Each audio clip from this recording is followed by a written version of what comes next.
The champion of the world with France, a serial winner in his clubs, and a heart like no other in the footballing world. It's the one and only N'Golo Kante. How did he reach these heights? Just like so many French talents, N'Golo Kante was born in the outskirts of Paris too. A child of immigrant parents from Mali, N'Golo was regularly the quietest kid on the block both on and off the pitch. It's interesting, though, that N'Golo got his name after the Bamana Empire king, N'Golo Diarra. He started off his footballing career in JS Sournes, the local club he joined when he was just 8 years old. Usually, when we talk about today's superstars, their trajectories often meant moving to the big academy early on. However, that wasn't the case for Kante.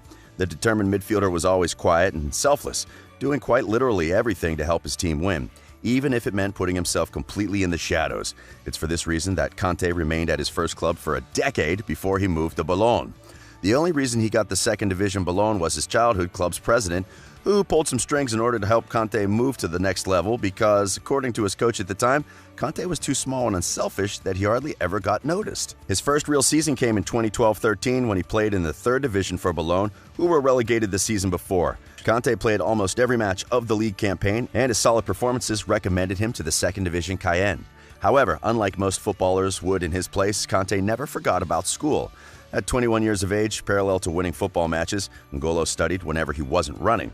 This led him to graduate as he received a diploma in the area of vocational accounting. This was the first time that Kante's winning mentality, which we would see so often later on, came to light. As soon as he arrived, Kante established himself as the team leader on the pitch and played a key part in Cayenne's promotion to Ligue 1. Out of nowhere, at 23 years of age, Kante started getting noticed by some bigger clubs. A boy who played in his local club, not even dreaming of the highest level football, carved his way through and he was about to play in the Ligue 1, the strongest French football competition. He immediately specialized in breaking up the opposition attacks, doing so without a single dangerous tackle, always well-measured, always hard-working. N'Golo Kante became a player with most interceptions out of all players in Europe in the 2014-15 season. And then, something even more amazing happened. Steve Walsh was doing the recruitment at Leicester in the summer of 2015. Leicester City recently gained promotion to the Premier League, and they wanted big things as they already had Riyad Mahrez and Jamie Vardy signed up in the squad. Kante was called upon, and Cayenne let him go for a fee of around $8 million, a true bargain for a player of such quality. Remember when he played a key part in Cayenne's promotion to Ligue 1 as soon as he arrived? Well, he repeated the success at Leicester, only on a 10 times bigger scale, as the Foxes won the Premier League that season, producing one of, if not the biggest sporting upsets of all time. N'Golo Kante did everything on the pitch. He recovered balls, broke up the attacks, initiated the counters, and never stopped running. While Kante wasn't noticed a lot in the youth categories, which is somewhat natural as scouts tend to focus on goal scorers in those age groups, Kante was more than recognized after Leicester won the league. His importance to the team is best reflected upon the fact that he won Leicester City's Players' Player of the Year when they conquered England. Not only that, but he was included in the Premier League's best as his name showed up on the PFA Team of the Year list. The meteoric rise of Kante continued as Antonio Conte demanded that Chelsea bring in the midfielder.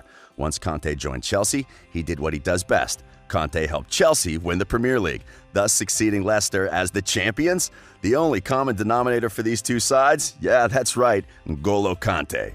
Once again, Kante picked up numerous individual awards. However, this time he was playing for the higher-profile Chelsea, meaning that his performances received even more attention than the year before. So his career peaked when he won the PFA Players' Player of the Year award for the 2016-17 season. It goes without saying, but he was Antonio Conte's favorite, just as he was for Claudio Ranieri back in Leicester. There's a funny story involving Kante and Ranieri when the Frenchman just joined Leicester. Ranieri said it as following. The man runs on batteries hidden in his shorts. This player, Kante, he was running so hard that I thought he must have a pack full of batteries hidden in his shorts. He never stopped running in training. I had to tell him, "Hey, N'Golo, slow down. Don't run after the ball every time, okay?" He says to me, "Yes, boss, yes, okay." 10 seconds later, I look over and he's running again. I tell him, "One day I'm going to see you cross the ball and then finish the cross with a header yourself." The awards kept racking up, with N'Golo claiming perhaps the highest honor as he won the French Player of the Year in 2017, topping the likes of Paul Pogba, Antoine Griezmann, Ousmane Dembele, or Dimitri Payet. He also ended up in the top 10 in the Ballon d'Or voting, finishing as 8th. It's safe to say that the shy and selfless boy from the Suresnes made his way to the worldwide stardom with everyone, and by that, we really do mean everyone, can see his impact on the pitch as he constantly makes those around him better. However, while his on-the-pitch performances were more than impressive, a lot of details from his hidden private life came to light. And there was nothing in it. Kante was just an ordinary man, a devoted Muslim who helps clean up the mosque, helps the poor, and in general keeps a low profile. He especially impressed everyone when they realized he'd been arriving and training with Mini, a car known for many things, but showboating wasn't one of them. So among Bentleys, BMWs, Ferraris, and all the other powerful machines, there was Kante's Mini, as compact as he is, and as reliable as Kante is on the pitch. This was actually an improvement in terms of transportation. Back in Boulogne, in the second and third division of French football, N'Golo Kante transported to the training and matches on a kick scooter. Keep in mind, this was just a couple of years before Kante would go on and lead Leicester to win the Premier League out of nowhere, acting as the leader of a historic feat. Another detail of Kante's humbleness was revealed later on. When Chelsea wanted to sign Kante, they offered the player to send some of the salary to the offshore account, thus freeing Kante of paying taxes. In a shocking twist of events, N'Golo Kante refused that option, stating that the salary is more than big enough in itself. Football Leaks published this along with his lawyer's email saying, "N'Golo is flexible, he simply wants a normal salary." Kante would go on to win the ultimate trophy, a World Cup with his country in 2018.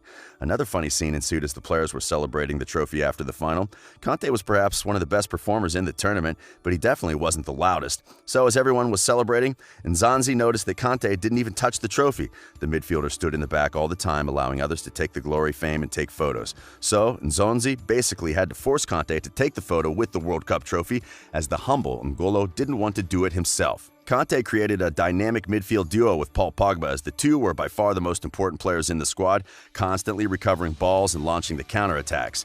After the World Cup, Pogba acknowledged his partner by saying that Kante could outrun 11 players. Everybody knows that N'Golo Kante can run for 11 players. That's his best quality. He gets the ball and plays simple. When the manager tells him something, he will do it, and he will do it perfectly. He's one of the biggest players for Chelsea. He makes the difference because, to be honest, when they lose the ball, he will lose the ball 3 times and win the ball back 4 times. He's everywhere. He's a big player. Winning the World Cup as a surefire starter confirmed what we already knew, that N'Golo Kante is a full-fledged superstar, capable of reaching the highest of heights. The following season brought disappointment as Kante left the club due to some board disagreements, and then Maurizio Sarri took over. The Italian player offensive line of football, which needed every player on the pitch to arrive to the technical perfection.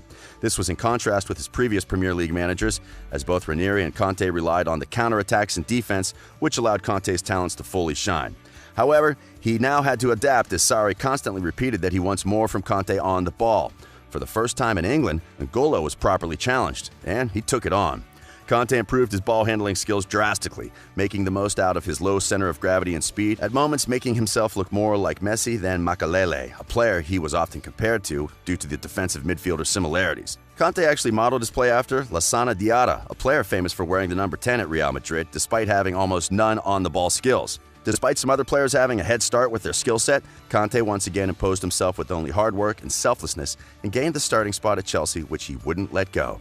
Frank Lampard joined after Sarri's department, and now, after fighting off some injuries, Kante looks as good as ever, playing in the box-to-box role, being a much more complete and rounded player than he was back at Leicester. His positioning is second to none, and his reading of every match situation could be studied at footballing academies. Here's a shocking stat for you, and it's quite unbelievable. Since joining England in 2015, N'Golo Kante never received a red card in any competition. This is a surreal fact because Kante's tasks is to go into tackles, break up the play, recover the ball for his teammates, and sometimes even foul if it's necessary. Somehow, the little magician transferred his humbleness on the pitch, and he was able to avoid any rough challenges in a position where that's basically one of the requirements. He is now one of the most well-respected players, not just in Chelsea, but in the league in general. Everyone knows how hard-working Kante is, but fame doesn't affect him at all. You'll still see him running his heart out just as he did the first day he started playing professional football at 8 years old. If there's one thing we could say about Kante, it's that he never changed. A humble, kind, and successful person, N'Golo Kante should serve as a lighthouse for everyone who wants to stay on the right path.